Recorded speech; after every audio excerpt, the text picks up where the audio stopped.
Welcome to the Her Story Circle podcast, the podcast that brings you the extraordinary tales of everyday women who are changing the world.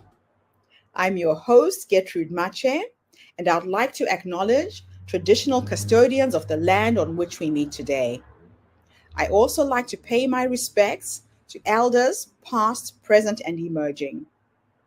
Every week, we dive into the lives, challenges, and triumphs of women from all four corners of the globe. We're here to inspire, enlighten, and connect, sharing stories that uplift and empower. So grab a cup of coffee, settle in, and join us as we explore the incredible journeys of women shaping our future. This is Her Story, where every woman's voice matters. Hello, everybody, and welcome back to the Her Story Circle. This is Gertrude Mache here in beautiful Melbourne, Australia. And today I am graced with the presence of yet another fascinating woman. Welcome, welcome, welcome to our tribe. Please tell everybody your full name, where you're based, and share your story with us today.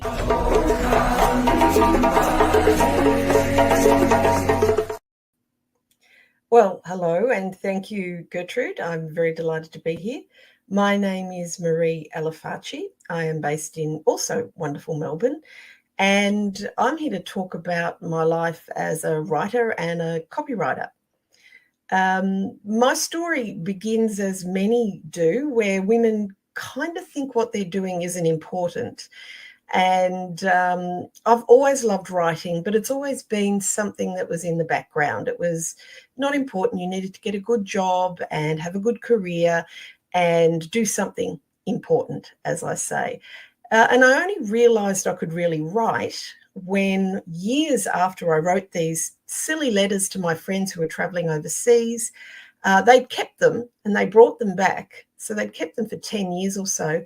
And one night we were all gathered around and they started reading these stories that I'd written them, these silly letters.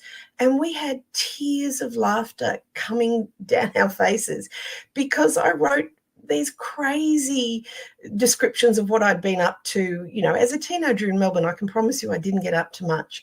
But the way I described it and the way I looked at the world had meant enough for my friend to keep these letters, which was amazing. But then when I read them, I went, wow, I didn't know I thought that sort of stuff. So that was one of the first times I realized I could write and knew that I wanted to write more. But it also showed me that other people valued what I was doing, which is really interesting, because if they hadn't enjoyed them and I'd read them myself, I probably would have just said, oh, aren't they funny? But they loved them. And so for me, that was validation. And I think a lot of women need validation before we realize what we're doing is worthwhile. How I got into writing is quite interesting. I had run the student newspaper at uni, which I absolutely loved, but that was 1 year. And I was doing a teaching course, and I really loved teaching and engaging people and explaining really complicated things in ways that they could understand. And a lot of teaching is breaking down big concepts and ideas in a way that 12, 13, 15-year-old people can understand. So I really loved doing that, and I loved running the newspaper. And then I really only taught for a short while, and I thought, no, this is not my jam. I don't want to keep doing this. So I got a job in a large retail company, and I worked my butt off for 10 years. But at the back of my mind was always, I'll do this for 6 months and then I'll get a real job in publishing. Well, it took me 10 years to realize that those 6 months had passed. But every job I'd had in that business was always about taking complicated things and explaining them to other people. So I was the training manager in the buying office. I looked after all their systems testing. So I would go through, test the systems, and then I'd write the procedures for the various staff members. I used to do road shows with the company and go out to all the stores and explain what we were selling and why it was important that we presented the stock in certain ways and what was coming. So it was all storytelling. And then my dear husband lovely man, was with me at a home show, so a home renovation show, and he went into a tent for, it was Holmes Glen TAFE, so they do gas fitting and plumbing and all sorts of technical training. And he came out with this little brochure and said, what about this? And I looked at it, and it was one of those moments of total, when they say something resonates with you, my whole body resonated with this vibration of, oh my God, I have to do this. And it was a little brochure for the professional writing and editing course at Holmes Glen TAFE.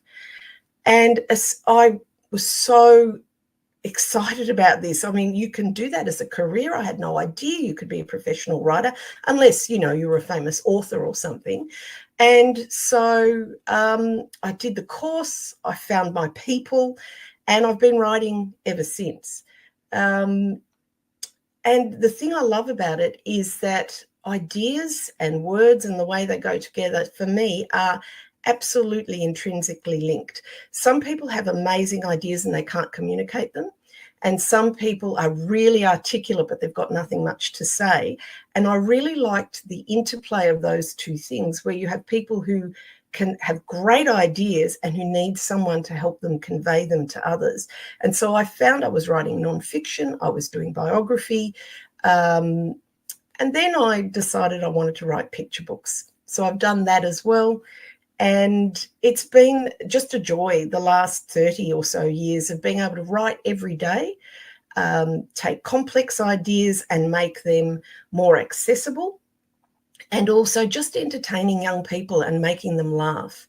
My last book, which I'll show you here, is called Zelda's Big Adventure, and that is about a chook who, oh, there you go, it's not glary there, a chook who wants to be an astronaut. So for me, that was just a fun story, made kids laugh. And I had lots of people saying to me, that's such a feminist story. She doesn't take any crap from anyone. She goes about and does her thing. It's a real inspiration for women. And I'm going, oh, okay, that's interesting. Another book I wrote was Savage Cows and Cabbage Leaves. Now that's hard to see. There we go. Savage Cows and Cabbage Leaves, An Italian Life. And that is my auntie. And that's the story of my aunt and grandparents coming to Australia from Italy in the 1920s. And people again have said, oh, you're telling women's stories. You must be a big F feminist. And I thought, well, I am a feminist, but I think so much of history, and I love the name of your podcast, by the way, as Her Story, is capital H history. It's about the kings and the queens and the presidents and the captains of industry, and most of them are men. And I'm really interested in the history of women who are just like me, who, keep the fires burning and feed the family and make sure they're clothed and educated and so on. So it's been interesting that other people have said to me, oh, you're such an advocate for women. And I go, well, I'm an advocate for people. I happen to be a woman, and those things are important to me and I can relate to them.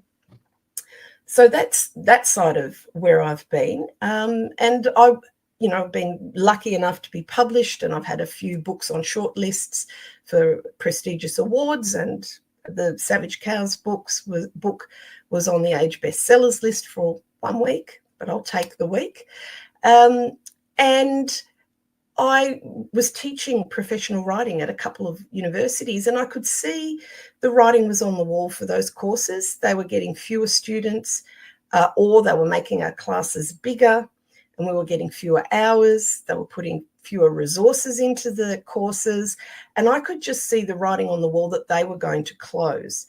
And, well, along comes COVID, and that was the nail in the coffin for those courses. It was so difficult. Some of my students, I so felt for them, trying to write novels on a phone because they'd lost their casual job as, I don't know, someone in a supermarket, and they had to move out of their rental property, and they were living with grandma who didn't even have an internet connection, let alone a computer. So a lot of my students dropped out, and I really felt for them. And when an opportunity came up for me to renew my contract or not, I opted to not, and I thought I would try something different. So a couple of years ago, I reinvented myself as a business writer and copywriter. Although I never called myself a copywriter, lots of people would say to me, so what do you do? And I would explain, I can write all your documents. I can teach you grammar and punctuation like I have done at uni. I can run a workshop for you where we can explore what you want to say. And lots of people kept saying, oh, so you're a copywriter? And I said, no, I'm not a copywriter. And that was based on a bit of anxiety that I wasn't good enough. So I did a course. Again, I found my people. I've been very lucky to find groups of people that I connect with. And I'm now a copywriter. So that's me in 10 minutes. Absolutely wonderful. Marie, it's amazing how most women find their vocation and how it's all in our heads, how we limit ourselves in terms of what we can do and who we can be. So your journey to becoming a business writer, to becoming a copywriter is really, really quite fascinating. Now, you specialize in creating web content that stands out in a crowded market. What are some of the common pitfalls that businesses fall into with their web copy, and how do you help them to avoid these? Well, there's a couple of things. Clients fall into a couple of categories, but the two most common things I see are people say, I don't want to be too salesy. And my comment to that is, well, nobody gets paid until someone sells something. So if you're in business, you have to sell something. And the second part of that is that marketing is not a dirty word. It's persuasive writing with a dollar sign attached. And we all write things that are persuasive. Your CV or a job application is persuasive writing, and the outcome you want from that is an interview or a job. And persuasive writing on the website is about encouraging people who are looking for your products or services see you as the right fit. They also have an obsession with being unique. We are the only people in Melbourne who can do this. Well, that's nonsense. If you look up website copywriting Victoria, Melbourne, Victoria, you'll get, I think it's 2 million answers in less than a second. So there's lots of people who do what I do. But what I do differently is I show them who I am. And I say, it's an invitation. It's like a shop window. If you've got dinner suits in the shop window and someone goes in and they're only selling jeans, you think, oh my God, you led me astray. But if you've got dinner suits and evening wear in there and you go in and it's all shiny and wonderful and there's 100 things to choose for that special wedding you're going to, you'll say, oh, this is the right fit for me. And then depending on what you have to offer in this hypothetical store, you know whether they've got the right things for you. Do they do your sizes? Are they the right colors? Is it too shiny, etc.? So what you don't make yourself is unique. You can't be unique in the web world that we live in this integrated world, but you can be choosable. So that's one thing I try and tell people. You need to be choosable and you need to show something about your authentic self or your business's DNA. What makes you someone I feel like I can trust? The other thing I have is lots of technical people who are precise and cannot accept that if you say it's between 8 and 10, they'll say, well, no, it's actually 7.9 to 9.97. And you go, look, most people know that's between 8 and 10. And if you're talking to another engineer, yes, be that precise. But you're not talking to an engineer. You're talking to someone who needs engineering services. So they need to know it's roughly between 8 and 10. So they're the sort of two categories of people I find they're some of the biggest pitfalls that people fall into. I absolutely love it. And these are some very, very simple, obvious things that are in your face, but we don't quite see it that way. So your work also involves writing patient information brochures. How do you balance technical accuracy with making complex medical information accessible and understandable for patients? I think there's a couple of things you need to do, and you need to assume, number one, assume nothing. If you as a specialist or a doctor or other medical professional only came across that word in your third year of your postgraduate degree, then the average person has not got any understanding of that word. So you need to say jargon is your friend in certain situations, but it is not your friend when you're trying to communicate to the general public. And jargon is important. Just as an example, you don't want a doctor in the middle of an emergency surgery to say to the nurse, can you please pass me that shiny sterilized cutty thing? You want them to say scalpel because it's important that it's done quickly. But if you were talking to a patient about the problem they've got with, let's say they have a lot of cholesterol clogging their veins, you can say you've got arteriosclerosis, or you can say, when you show them a picture for a start, have a diagram that shows this is what the veins look like. Here are the fatty deposits, and you can see that as the fatty deposits get more and more large, that it decreases your blood flow. It makes it harder for the blood to go through the veins. So it's a matter of using everyday words and images. Really, a picture does paint 1,000 words. So limiting your jargon, trying to come from their lack of understanding, and images are always helpful as well. Yeah, pictures do tell and communicate information very, very effectively. So safety is paramount in any workplace. Can you discuss the process and research that goes into writing procedures and instructions to help prevent injuries or stock loss? I think we're lucky in Australia. We have very good laws and regulations around these things. So we are already coming from a really good base. But I think the thing to understand is there's a sort of joke that Murphy's Law is whatever can go wrong will go wrong. And people just say, oh, it's Murphy's Law, meaning, of course, things are going to muck up. Whereas that law actually talks about the fact that when you're creating documents and procedures, you have to allow for all of the things people can do wrong and then mitigate them. So it is actually a matter of, usually I ask 1 million questions. And if I can, I get a walkthrough of the process and I'll say, wait, stop, you didn't explain that. What happens here? Why did you do that? Oh, well, that's a safety feature. That needs to be up the top. So it's really important that you get a walkthrough of the process and that you ask lots of questions and you think, what would the average person do in this situation? And just as an example, safety instructions that you might get, let's say on a fire hydrant, or let's say you're training your team in fire safety and there's a fire warden there, everybody's safe, it's a simulated fire. You say, yes, we can all do that. But if the person is actually the person facing a fire and it is not a drill, how are they going to feel emotionally? Are they going to be able to process the same information? No, they can't process that volume of information. So it needs to be simple, clear, and again, images can help with that. So you've also got to think about what are they going to be thinking, feeling, and what are the circumstances under which they will be doing this thing?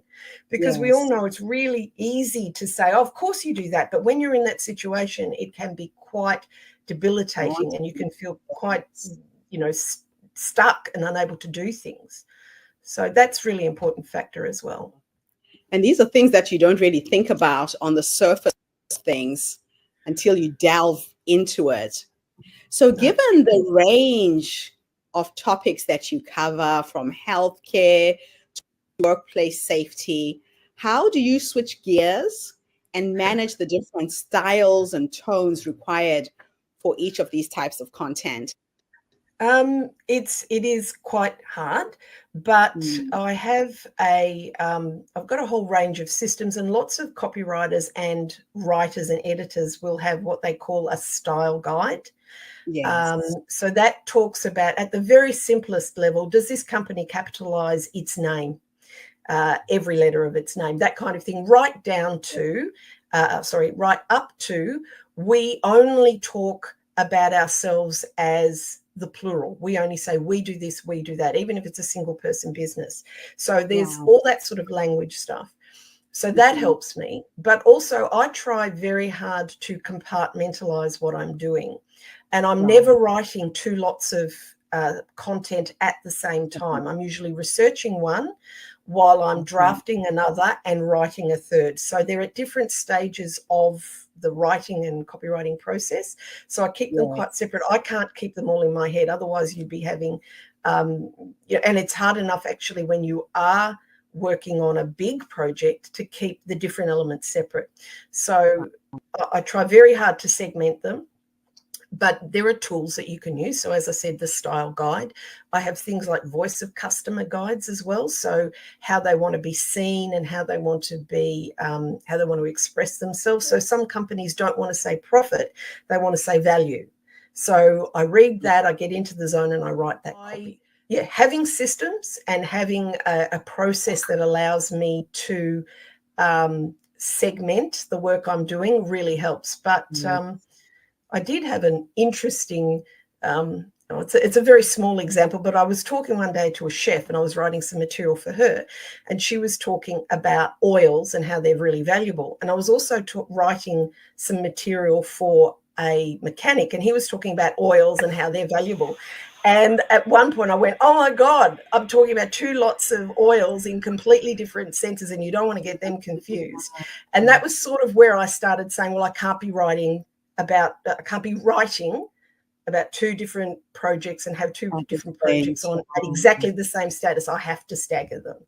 So. Okay, that's interesting. And you've just given me a tip there because I write multiple books and sometimes I can't remember where I was, which one I was talking about. That makes a lot of sense. Absolutely love it. That's good. Have a process. So, what does a typical collaboration look like when a new client reaches out to you? How do you assess their needs and propose solutions? Again, process. But it's funny though, because if you don't have a process, you find yourself reinventing the wheel every time and writing the same email in, and you go, I don't need to do that. It's really quite simple.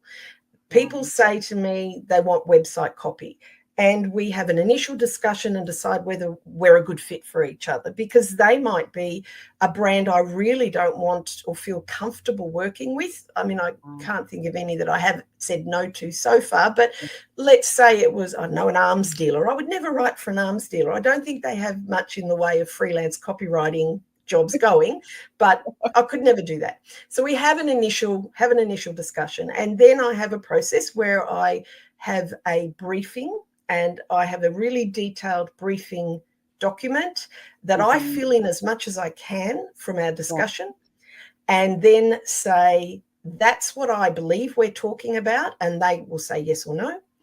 And then when they say, yep, I want to go ahead, then we really get into it. We have probably a 90-minute discussion where we go through, what is the objective of this website? Okay, you want to showcase yourself as an industry leader, or you want to sell your book, or whatever it is, their specific objective for that website. Yeah. And then I go through page by page on, okay, what is your homepage going to be about? What are your services? And we dig deeply into that. And it probably takes me 2 or 3 weeks to collate all of that. And then I create what I call a wireframe. You might think of it as an outline. Yes. So I create a sort of skeleton of, we're going to talk about your, let's say, your fantastic building consultancy, why people should engage you. And then we're going to have some testimonials here. And then we're going to have a video of you here. So I break it down into really like a sketch on the back of a napkin, although I do it in a program called Canva because I like the look of that. And then they go through and say, in principle, I like or I don't like that, and then I write the copy. So it's a very long time before I start writing copy. But once I've started, I've got my sort of recipe, if you like, and I've got all the notes, and then I write they look at that. They have 2 sets of revisions. So I revise it, say, is this what you wanted? And sometimes along the way, they'll say, actually, that's not what I wanted. Your questions have made me realize this is what I wanted. And then we go in that direction. And then it's usually quick after that. I send it off to be proofread, because even though I'm an editor, it's best to have other people edit your own work, I feel.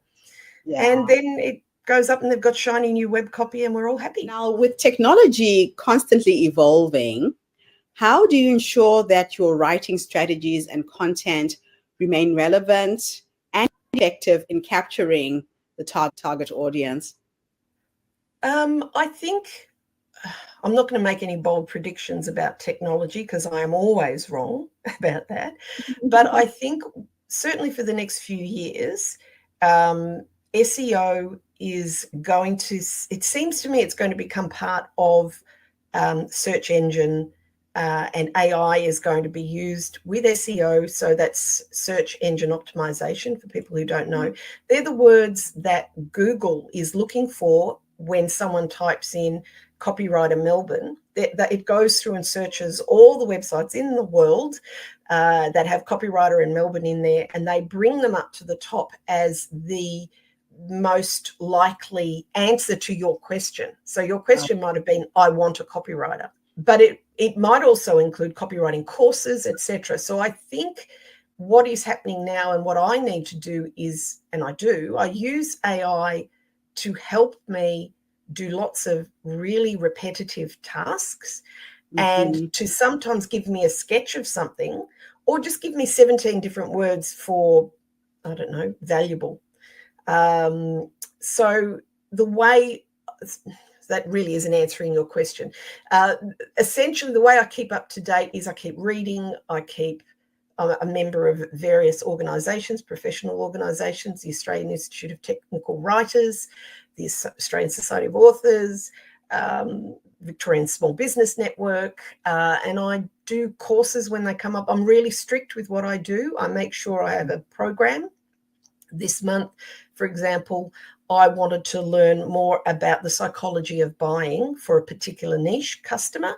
So I've focused my attention on that. But, in 3 months' time, I might say, I really need to look at how SEO is changing in an AI context. And so I will go and research that. So it's part of my yearly plan to do professional development every month. It might only be, read a book or do a course, or I don't know, practice something, but it's part of my business model. I have to, otherwise you're really waving a flag for something that's already over. So for aspiring writers who want to enter the field of business writing, what advice would you give them to start and thrive in this niche? It's very highly specialized. It is specialized. I think you have to kind of love writing, and you have to understand that for every new customer who comes to you, it's brand new every time. So there's no point in saying, oh my God, they don't know who their target market is. Well, that is going to be the case for many of your new clients. So you need to be you need to see things from their point of view, and you need to have the ability to ask lots and lots and lots of questions. Some of the best gems of information I've got from clients have come from me going, but why? Why? Yes. Wait a minute. You said that. Why? So you have to be inquisitive, and you have to be able to understand that not everyone's got the same knowledge as you. And so they're paying you for that knowledge. So don't be, rude. Which I've come across some people who, oh, really, that's where you are. And I think, hang on, I'm paying you. Stop this.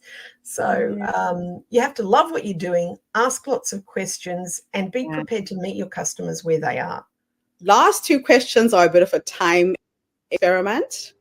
I'm going to teleport you back into your past, that younger woman who was trying to figure out who she was, what she would do with her life, then found herself as a writer. If I could take you back to the younger you, and you could go back and give her 3 nuggets of wisdom, based on what life has taught you up until this point, what would those 3 nuggets of wisdom be? I think it'd be 3 words. It would be, go for it.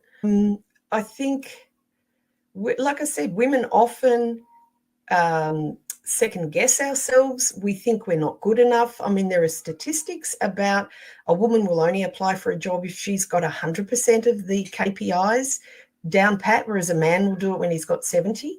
So I think there's a lot of self unbelief in women. So I'd say just go for it. Make mistakes. Oh my God, I've made so many mistakes. But, I never hang my head unless I'm admiring my shoes. We all make mistakes, and it's all fine. It's fine. Just go for it. Who cares? I've learned how to be perfectly imperfect. Oh, yes. I make those mistakes. I learn from them, and I just say, next, what's the next thing? Been there, Correct. done it. Won't do it that way again. Great advice. Last question. I'm now teleporting you into the future to meet the 100-year-old you, maybe 120. With science and technology, women are living so long, right? If we could go into the future to meet the older you, this wise woman who's led you up until this point, what will you say to her when you finally meet her? Oh, gosh, that's a hard one. How did you live so long and not kill everybody? I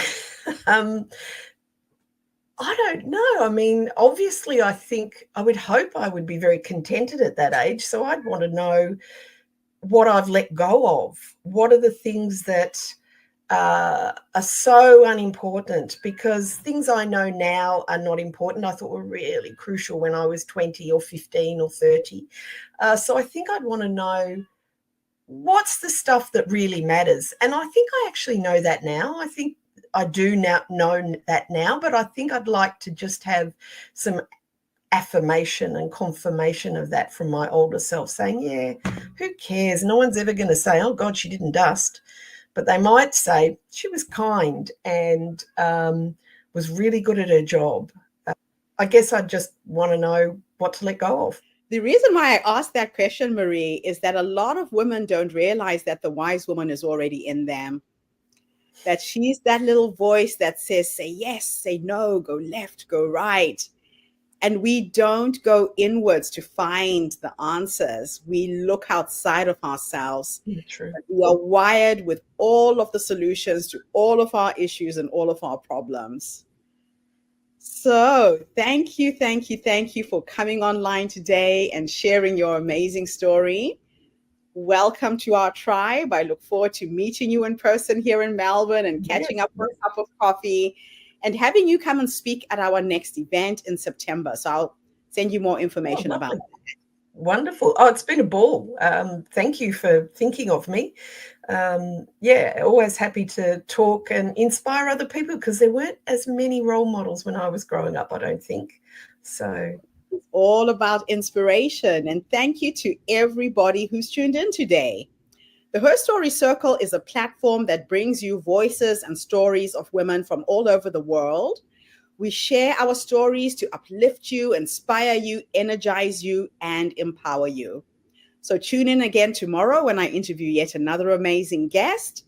In the meantime, have a fantastic day, morning, or evening, wherever you are in the world, and bye for now. Thank you for tuning into the Her Story Circle podcast. I hope today's story has inspired you to believe in the power of our stories and the difference you can make in the world when you use your voice. I'm Gertrude Mache, and it's been an honor to share this space with you, where voices from all walks of life come together to weave a rich tapestry of diverse perspectives. Don't forget to subscribe, rate, and review our podcast to help us share these stories with more listeners. Follow us on social media by looking for the Her Story Circle podcast for more updates. And join us tomorrow for another episode filled with courage, resilience, and empowerment. Remember, your story matters, and together we're building a stronger, more inclusive world. Until next time, keep making